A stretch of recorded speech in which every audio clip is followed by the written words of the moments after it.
Number 4, America के Shri Anderson के अनुसार 20वीं सदी के अंत से पहले या 21वीं सदी के प्रथम दशक में यानी 2010 तक विश्व में असभ्यता का नंगा तांडव होगा। और हम देख भी रहे हैं भाई और बहनों। इस बीच भारत के एक देहात का एक धार्मिक व्यक्ति यानी भारत के गांव में रहने वाला इन लोगों के अनुसार व्यक्ति और हमारे अनुसार परम पूज्य सतगुरु रामपाल जी एक मानव, एक भाषा और एक झंडा की रूपरेखा का संविधान बनाकर संसार को सदाचार, उदारता, मानवीय सेवा व प्यार का सबक देगा। एक मानव यानी सबको पता चलेगा कि हमारा एक ही धर्म है, मानव धर्म। जीव हमारी जाति है, मानव धर्म हमारा, हिंदू मुस्लिम सिख ईसाई धर्म नहीं कोई न्यारा। एक आदि सनातन धर्म होगा अर्थात सबका मानव धर्म होगा। तो सतगुरु रामपाल जी सबको एक सूत्र में जोड़कर जाएंगे। ये धर्म की दीवारों को ढहा दिया जाएगा और सब एक अच्छे मानव की भूमिका निभाएंगे। लोगों में मानवता होगी, इंसानियत होगी, सदाचारी होंगे। तो एक मानव यानी सबका एक मानव धर्म होगा। एक भाषा, सतगुरु रामपाल जी हमें जो तत्व ज्ञान दे रहे हैं ये तत्व ज्ञान पूरे विश्व की भाषा होगी अर्थात पूरा विश्व सतगुरु रामपाल जी के बताए अनुसार भक्ति करेगा। और एक झंडा, एक झंडे का मतलब है पूरे विश्व में सतगुरु रामपाल जी का ही साम्राज्य होगा।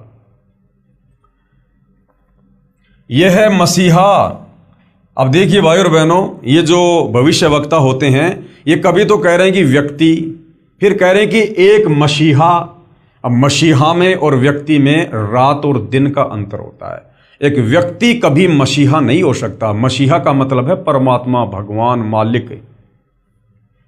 यह है मसीहा सन 1999 तक विश्व में आगे आने वाले हजारों वर्षों के लिए धर्म व सुख शांति भर देगा। यानी सन 1994 से और सन 1999 तक सतगुरु रामपाल जी ने जो सत्संग किए हैं, करोथा के सत्संग हैं, जींद के सत्संग हैं, काठमंडी के सत्संग हैं, रोहतक वाले सत्संग हैं, यानी गांव गांव जाकर सतगुरु रामपाल जी ने आदरणीय गरीबदास जी के सदग्रंथ साहिब को आधार बनाकर जो सत्संग किए हैं, उन सत्संगों को सुनकर आने वाले समय में पूरा विश्व इस आध्यात्मिक ज्ञान से परिचित होगा।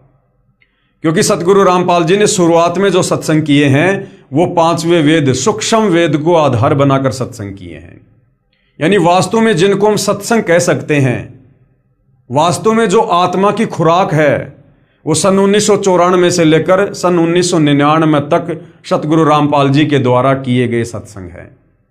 उसके बाद में सन 1999 में सतलोक आश्रम करोथा की शुरुआत करके सतगुरु रामपाल जी ने 2014 तक केवल ज्यादातर हमें धर्मशास्त्रों से प्रमाणित करके इस ज्ञान को समझाया है।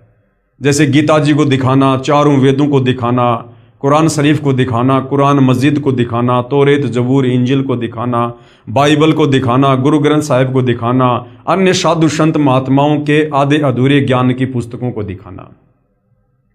तो सन 2000 से 2014 तक तो सतगुरु रामपाल जी ने आप और हमें समझाने के लिए कि जो ज्ञान उन्होंने सन 1994 से 1999 तक कहा है, 5वें वेद, सूक्ष्म वेद को आधार बनाकर, वो परम सत्य है।